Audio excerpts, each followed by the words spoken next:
Hello and welcome to Easy Math YouTube channel. I Pauravi Bhavsar today going to explain class 8 chapter number 2 linear equation in one variable exercise 2.2. Here I am going to start with question number 9. In my previous video I have solved sums from question 1 to question 8. So let's read question number 9. The ages of Rahul and Harun are in the ratio 5:7. 4 years later, the sum of their ages will be 56 years. Find their present age.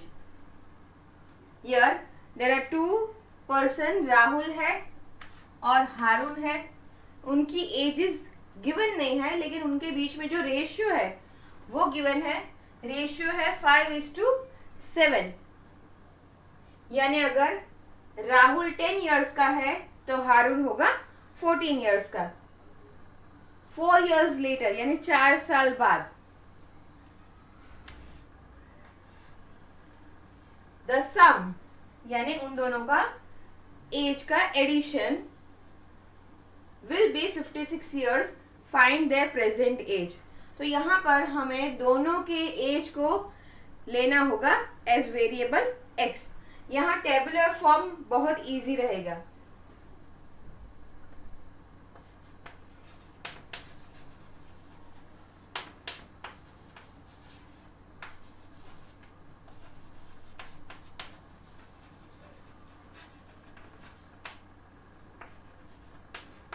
Let their age be represented as x. So here Rahul and Harun.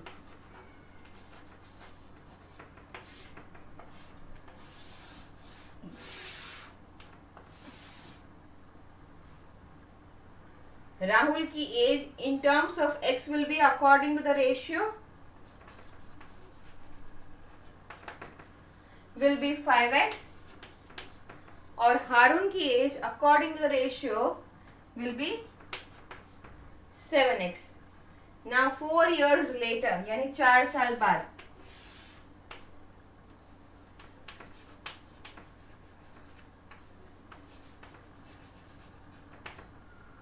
Four years इसमें addition होगा.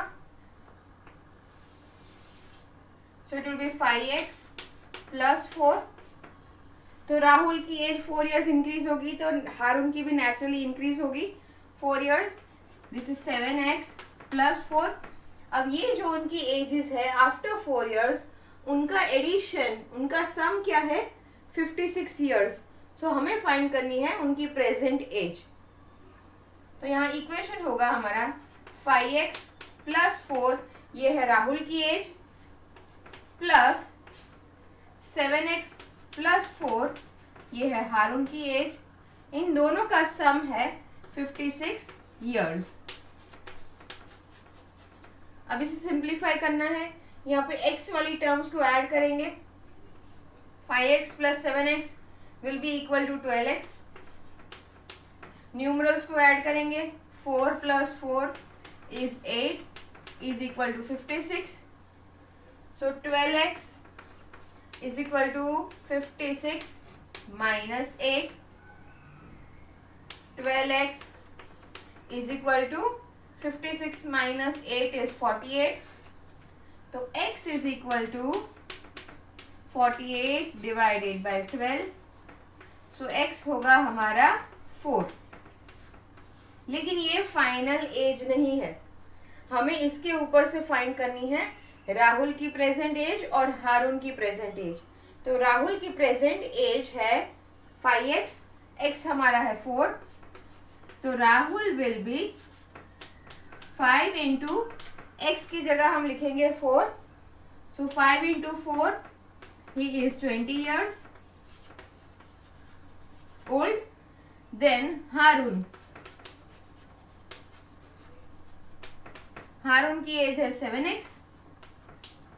तो 7 into 4 क्योंकि x है 4. So 7 4s are 28. So Haroon is 28 years old. Question number 10 exercise 2.2. Let's read the question. The number of boys and girls in a class are in the ratio of 7:5. तो यहाँ boys और girls है और उनके बीच में ratio है 7:5. The number of boys is 8 more then the girls. What is the class strength? Class में कितने बच्चे हैं वो हमें फाइंड करना है. अब बॉयज की स्ट्रेंथ डिपेंडेंट है ऑन गर्ल्स. तो यहाँ गर्ल्स के कितनी गर्ल्स है उसे हम वेरिएबल लेंगे as x. So let the number of girls be x.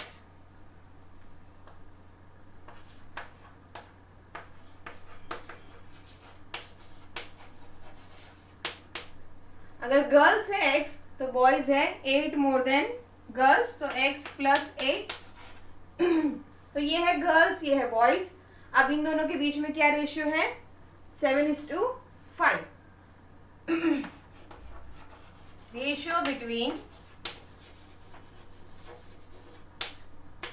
Boys and girls. अब बॉयज कितने हैं? x plus 8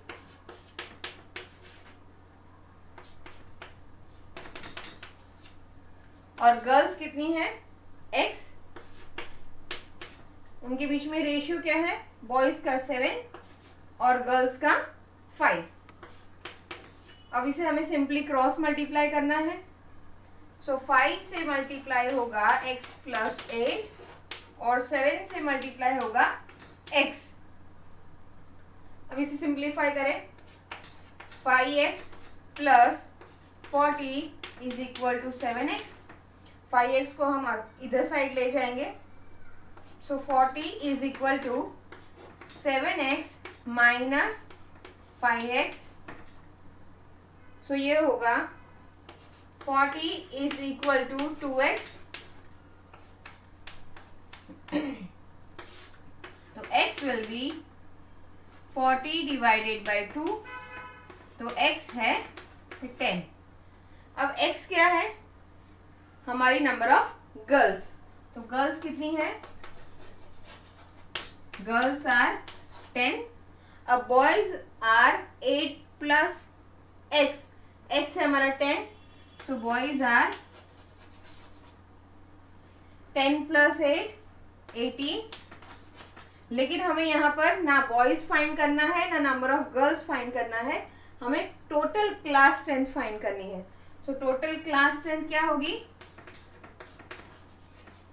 will be 10 plus 18, that is 28. So there are 28 children in the class.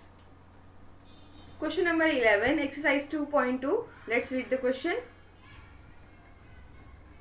Baichung's father is 26 years younger than Baichung's grandfather and 29 years older than Baichung.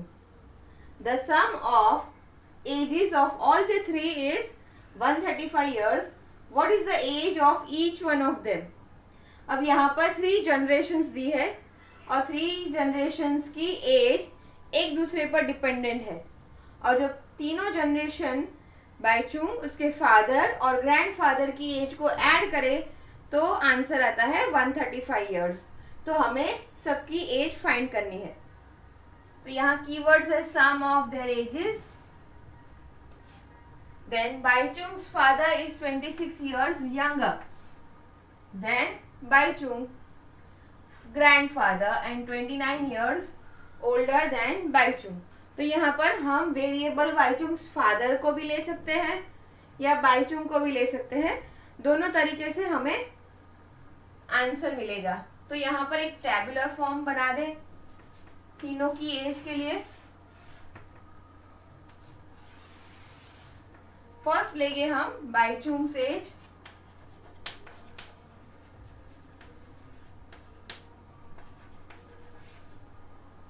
फिर father's age और यहाँ पर grandfathers as.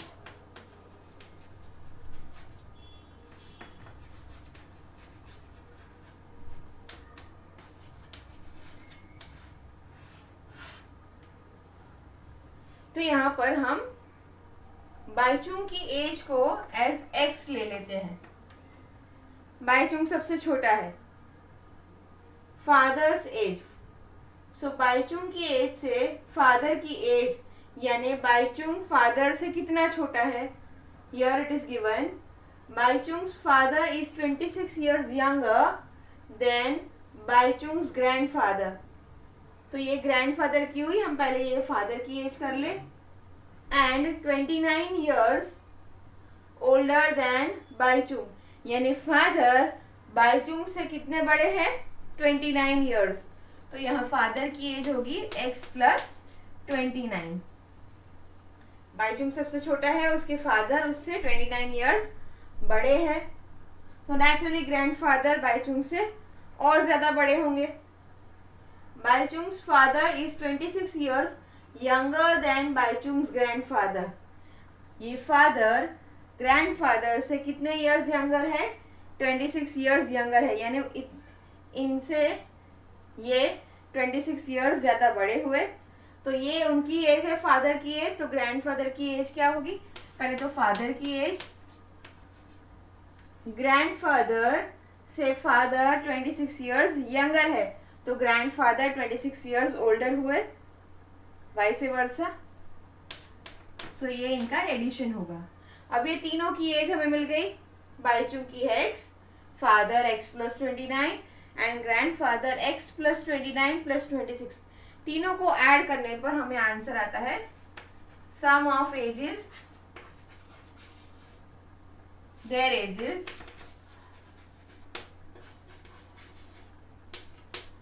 Is 135. So हम add करें x, Baichung की age,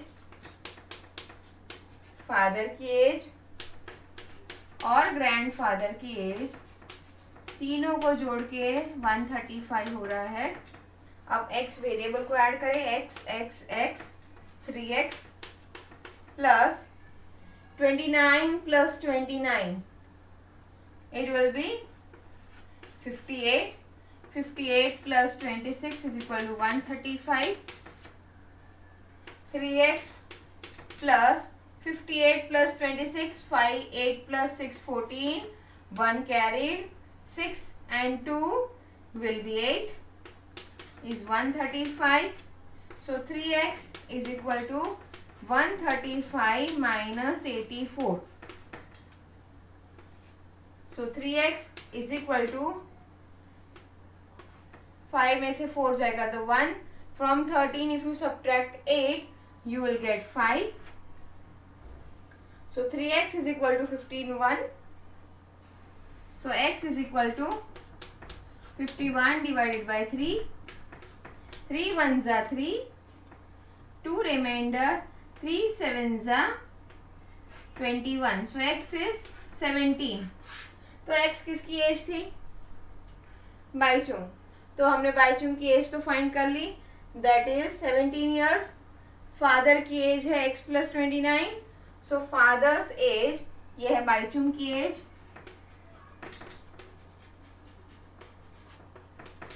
17 years old. Father's as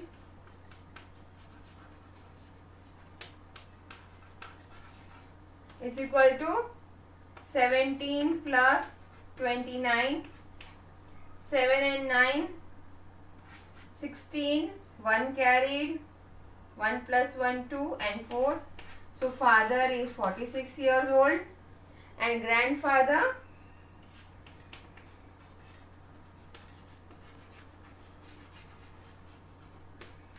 पूरा ना करे एडिशन और सिर्फ हम ग्रैंडफादर में 26 को जोड़ दे, फादर की एज में 26 को जोड़ दे तो हमें ग्रैंडफादर की एज मिल जाएगी. क्योंकि फादर की ऑलरेडी हमें नोन है 46 plus 26. 6 and 6 12. 1 carried. 1 and 4 5. 72 years. तो ये क्वेश्चन काफी लंबा था लेकिन काफी इंटरेस्टिंग. तो यहाँ हमें मिली बाईचुंग की एज 17 years, फादर की as 46 years and grandfather's age 72 years. Question number 10, exercise 2.2. Let's read the question. 15 years from now, Ravi's age will be 4 times his present age. What is Ravi's present age? ये question actual में काफी simple है. 15 years from now यानी 15 साल बाद Ravi's age will be 4 times his present age. तो अगर रवि की प्रेजेंट एज को हम x ले लें,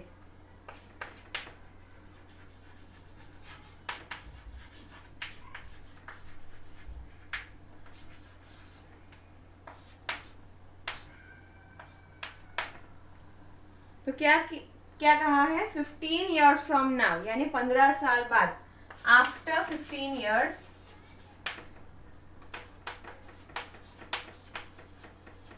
his age will be x plus 15. 15 साल और वो बड़ा हो जाएगा. अब ये age after 15 years, this age is equal to 4 times his present age. ये है 15 years from the present age और ये है प्रेजेंट एज. तो ये दोनों कैसे सेम होंगे? This age is equal to 4 times his present age. So x plus 15 according to the question.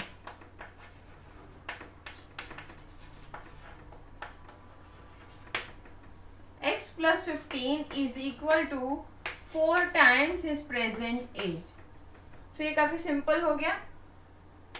x को हम इस साइड ले जाएंगे. 15 is equal to 4 x minus x. 15 is equal to 3x. 15 by 3 is equal to x. x is equal to 5. So Ravi की present as क्या है? 5 years.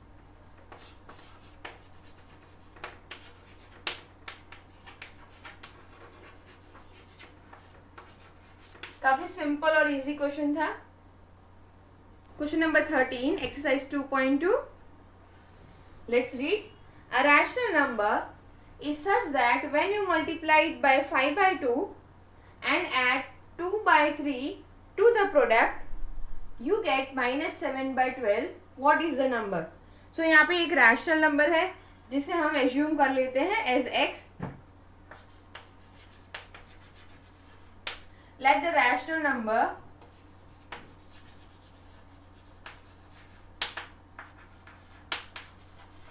be x. अब ये रैशनल नंबर पर सारी प्रोसेस होगी. When you multiply it यानी ये रैशनल नंबर को मल्टीप्लाई करना है with 5 by 2 and add 2 by 3 to the product. यानी जब आप मल्टीप्लाई करोगे x को और 5 by 2 को तो क्या होगा? वो एक प्रोडक्ट होगा. वो प्रोडक्ट में आपको ऐड करना है 2 by 3. वो प्रोसेस करने के बाद फाइनल आंसर आपको क्या मिलता है? -7 by 12. तो हमें वो नंबर फाइंड करना है. सो हमारा फर्स्ट स्टेप है multiply by 5 by 2 and then add 2 by 3. So according to the question,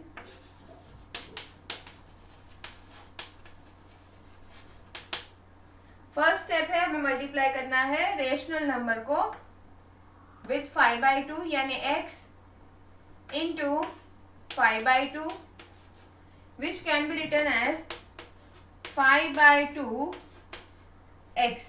आप x ऐसे भी लिख सकते हो, आप 5x by 2 भी लिख सकते हो. अब ये जो हमने मल्टीप्लाई किया वो है एक प्रोडक्ट. अब ये प्रोडक्ट में हमें क्या करना है? ऐड 2 by 3 यानी 5 by, ये स्टेप 1 था हमारा. Step 2 5x by 2 plus 2 by 3 और हमें क्या आंसर मिल रहा है? -7 by 12.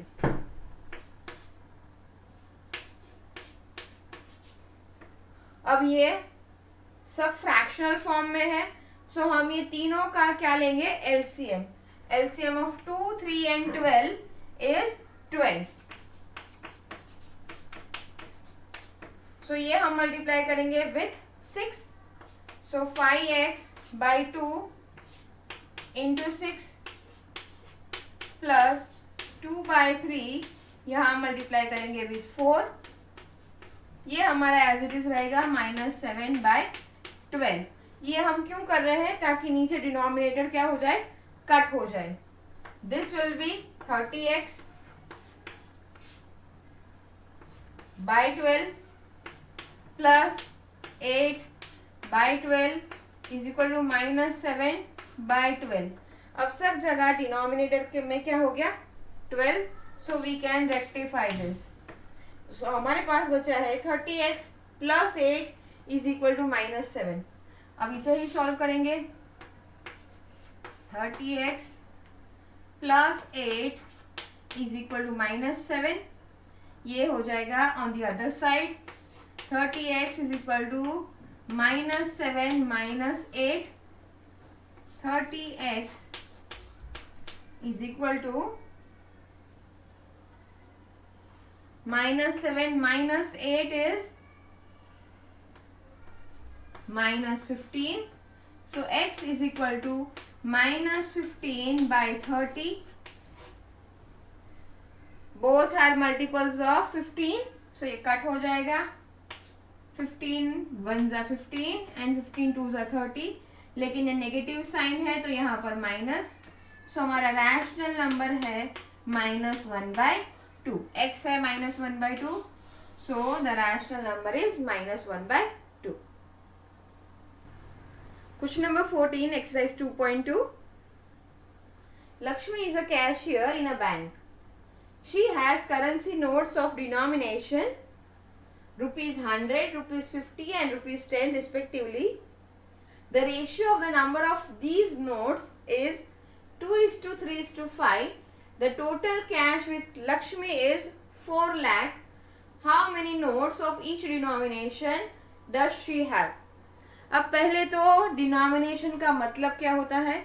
डिनोमिनेशन यानी हर एक नोट की कितनी वैल्यू है। अगर एक 10 रुपीज़ की नोट है तो उसकी डिनोमिनेशन यानी उसकी वैल्यू क्या होगी, एक 10 रुपये की नोट की 10 रुपीज़, 100 रुपीज़ की नोट की 100, 50 रुपये नोट की 50। तो ये होता है डिनोमिनेशन। तो यहाँ पर हमें फाइंड करना है कि हर एक 100 की, 50 की और 10 की कितनी नोट्स है। उसके पास कैश है टोटल 4 लाख और जो रुपी नोट्स है वो इक्वल अमाउंट में नहीं है। जैसे यहाँ पर 10 100 रुपीज़ की नोट हुई तो उतनी ही 50 रुपीज़ की नोट होगी 10, और उतनी ही 10 रुपीज़ की नोट होगी 10, लेकिन ऐसा नहीं है। यहाँ पर तीनों के बीच में रेशियो अलग है। अगर 2 100 रुपये की नोट है तो सामने 3 50 रुपये की नोट होगी और उसके सामने 5 10 रुपये की नोट्स होंगी। तो हमें फाइंड करना है कि हर एक नोट यानी 10, 50 और 100 कितनी है। तो यहाँ कीवर्ड्स है notes of denomination 100, 50 and 10। The ratio of the number of notes यानी ये इससे फॉलो करना चाहिए। The total cash is 4 lakh.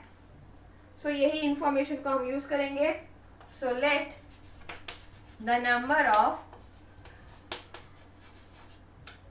Notes be, यहां रेशियो के अकॉर्डिंग लिखेंगे।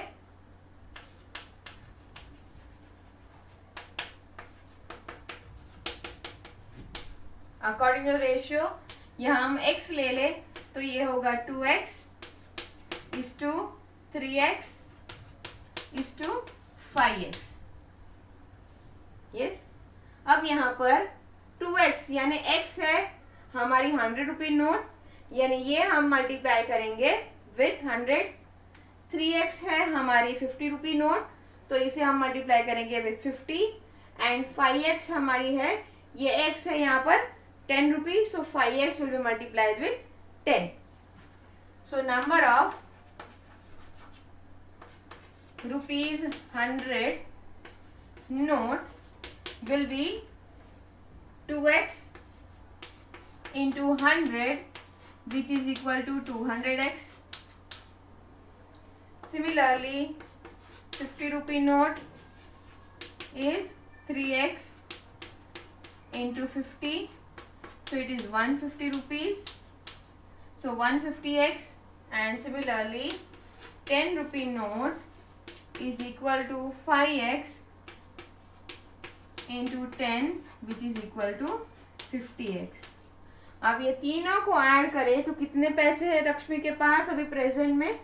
4 लाख, यानी 200x plus 150x plus 50x is equal to 4 lakh.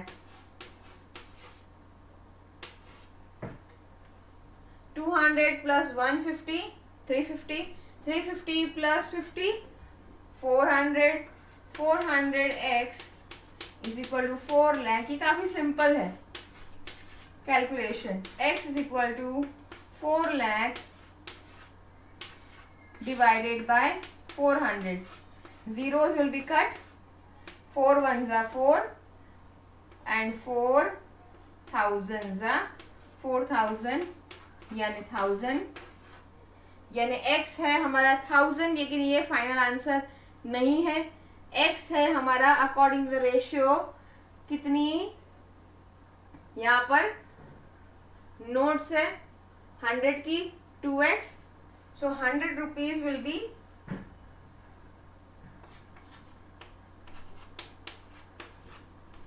is equal to 2 into x is 1000. So 100 rupees की कितनी नोट्स होगी?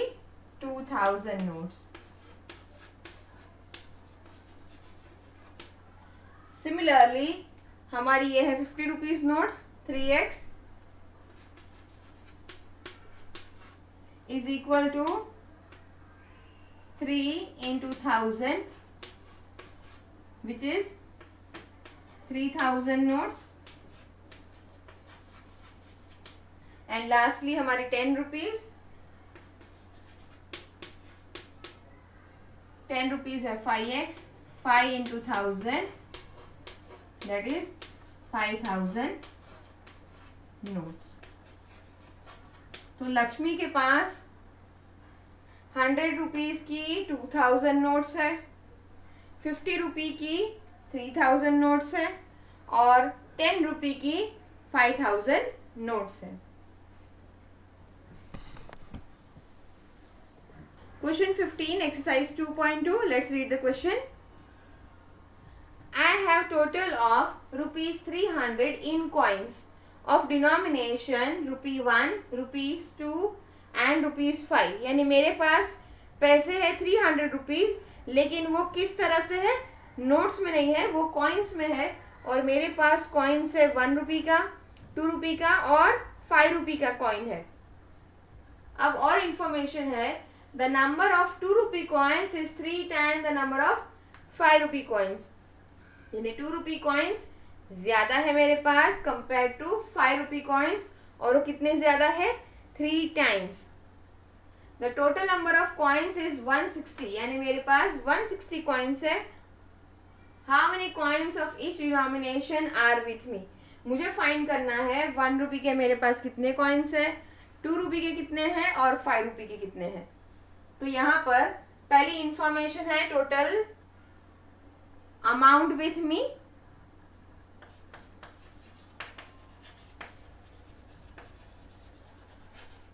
is equal to rupees 300.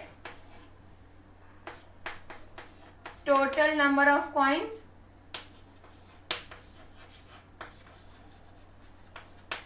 is equal to 160. ये given है. अब यहाँ पर 1 रुपी की कोई भी इंफॉर्मेशन नहीं दी है. इंफॉर्मेशन दी है 2 रुपी कॉइन्स की, and that depends on 5 rupee coins. So हम यहाँ पर 5 रुपी कॉइन्स को x ले लेंगे.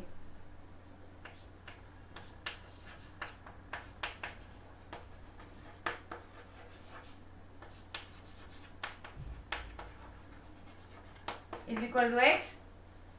2 rupee coins are 3 times more than 5 rupee coins. So 2 rupee coins will be 3 times 5 rupee coins, so 3x. और 1 रुपी कॉइन के बारे में हमें कुछ भी नहीं पता है, लेकिन हमें पता है कि टोटल कॉइन्स कितने हैं 160. अब 160 में से आप इन दोनों को निकाल दो, तो हमें 1 रुपी कॉइन के बारे में इंफॉर्मेशन मिलेगी। यस,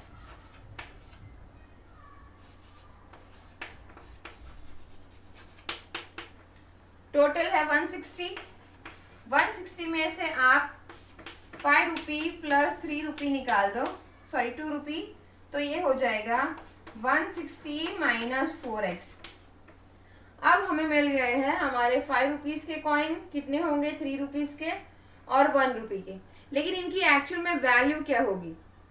अगर एक 5 रुपी है कॉइन तो उसकी फाइनल वैल्यू कितनी होगी 5 रुपीज़। अगर 2 है तो उसकी क्या होगी 2 इंटू 3x। तो यहाँ पर हमें इनकी वैल्यू से मल्टीप्लाई करना है। सो 5 रुपी कॉइन्स है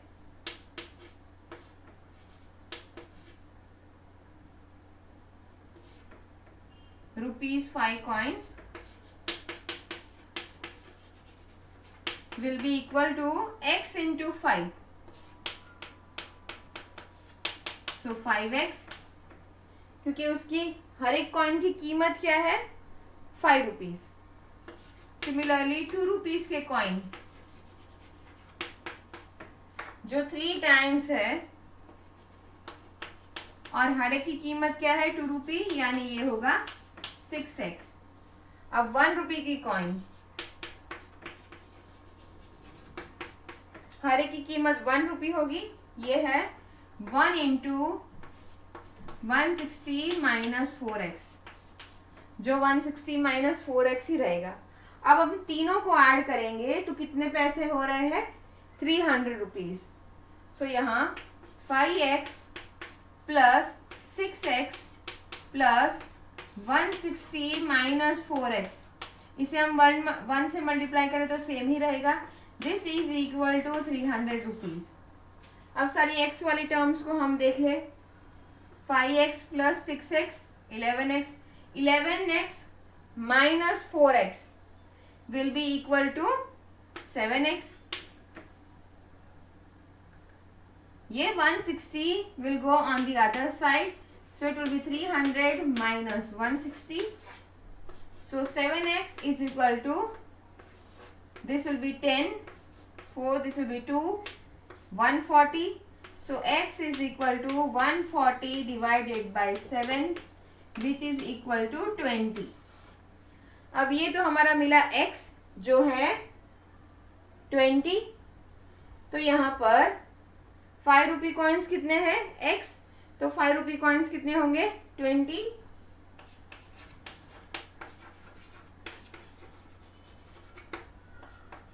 फाइव विल बी 20।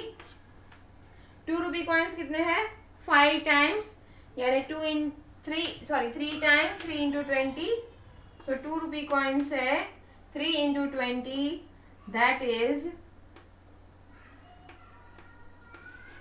60। और 1 रुपये के कॉइन कितने हैं 160 minus 4x। 1 rupee 160 minus 4 into 20 will be 80. 160 minus 80 will be 80. तो हमें मिल गए हमारे 5 रुपये के कॉइन जो है 20, 2 रुपये के कॉइन जो है 60 और 1 रुपये के कॉइन जो है 80। अब तीनों को ऐड करें तो हमें 160 कॉइन्स मिल रहे हैं और इसकी वैल्यू भी देख लें। 5 रुपी कॉइन्स है 20, यानी 20 into 5 it will B 100 rupees. हमारा आंसर क्रॉस चेक भी कर ले। 2 रुपी का कॉइन है यानी 2 इंटू 60 इट विल बी 120 और 1 रुपी का कॉइन है यानी 1 into 80 will be 80। So 100 plus 120 is 220, 220 plus 80 is 300। 300 rupees हो गए। तो हमने क्रॉस चेक भी कर लिया हमारा answer. Question number 16, exercise 2.2. This is the last question of the exercise. The organizers of an essay competition decide that the winner in the competition gets a prize of ₹100. यानी जो जीतने वाला है उसे मिलते हैं ₹100. So यहाँ winner will get ₹100 and the participant who does not win, यानी जो जीतता नहीं है, कंपटीशन में पार्ट तो ले रहा है लेकिन जो नहीं जीत पा रहा उसे मिल रहे हैं prize of ₹25। The total prize distributed is ₹3000. Find the number of winners if the total number of participants are 63. यानी इतने बच्चे गए थे ऐसे कंपटीशन में, उसमें से कुछ ने प्राइज जीती और ₹100 लिए और कुछ नहीं जीत पाए, उसे मिले ₹25। अब जो ऑर्गेनाइजर्स है उन्होंने टोटल मनी कितने डिस्ट्रीब्यूट किए हैं? ₹3000। उसमें से कुछ विनर्स को गए 100 और कुछ पार्टिसिपेंट्स को गए 25। सो हमें यहाँ पर फाइंड करना है नंबर ऑफ विनर्स। तो यहाँ ये भी हाईलाइट करेंगे, total money distributed is 3000 and the number of participants are 63। So यहाँ number of participants are 63, total money distributed is ₹3000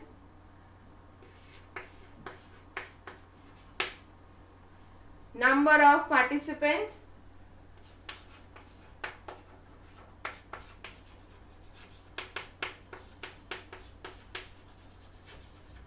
are 63 and number of winners will be X. So number of children who didn't win will be 63 minus X. Total में से winners को निकाल दे तो वो क्या होंगे? जिन्होंने प्राइज नहीं जीता है।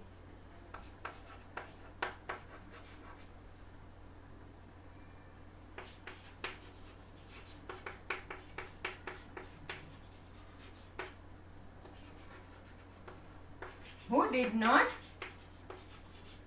win will be 63 minus X. अब यहाँ पर विनर को मिल रहे हैं ₹100 और जो नहीं विनर है उसे मिल रहे हैं ₹25। तो यहाँ विनर को मिल रहे हैं ₹100, सो ये होगा 100x amount given to winners, और जिनको नहीं मिल रहे हैं उनको है 25, सो 63 into 63 minus x, सो ये होगा 25 into 63. We need to do little bit rough work. 25 multiplied by 63. 3 5s are 15. 1 carried. 3 2s are 6 plus 1 7. 75. 6 से करेंगे तो नीचे पहले 0. 6 5s are 30. 3 carried. 6 2s are 12 plus 3 15. So ये अमाउंट है 5751. So 1575. So हम यहाँ पर सब्स्टिट्यूट करेंगे। छोटा छोटा रफ वर्क हमेशा जरूरी है, ओरली कुछ भी नहीं करना है। So ये है 1575 माइनस 25x। अब ये है money given to the winners और ये है money given to the non winners. इन दोनों का टोटल होके कितना हो रहा है? 3000 rupees. So 100x plus 1575 minus 25x is equal to ₹3000। अब 100 माइनस 25 है 75। ये 1575 इस साइड चला जाएगा तो हो जाएगा सब्ट्रैक्शन में। तो 75x इज इक्वल टू, ये होगा 10, ये होगा 9, ये होगा 9, ये होगा 2। 10 माइनस 5 5, 9 माइनस 7 2, 9 माइनस 5 4, 1 2 माइनस 1 1। सो 1425 1425। सो x को फाइंड करने के लिए हम इसे डिवाइड करेंगे। x is equal to 1425 divided by 75। यहाँ पर भी थोड़ा सा कैलकुलेशन रफ में कर लेना है। 75 या 1 ही करना पड़ेगा क्योंकि 75 2 इज 150 और 142 इज स्मॉलर देन 150, तो ये 75 1 ही होगा 75, और जो आंसर आता है that will be divisible with 19। सो हमारा फाइनल आंसर है 19 आफ्टर डिवाइडिंग 1425 बाई 75। ये है x। तो हमें क्या फाइंड करना है, number of winners. Number of winners क्या है, x। सो हमें ऑलरेडी मिल गए, क्या है number of winners, the number of winners are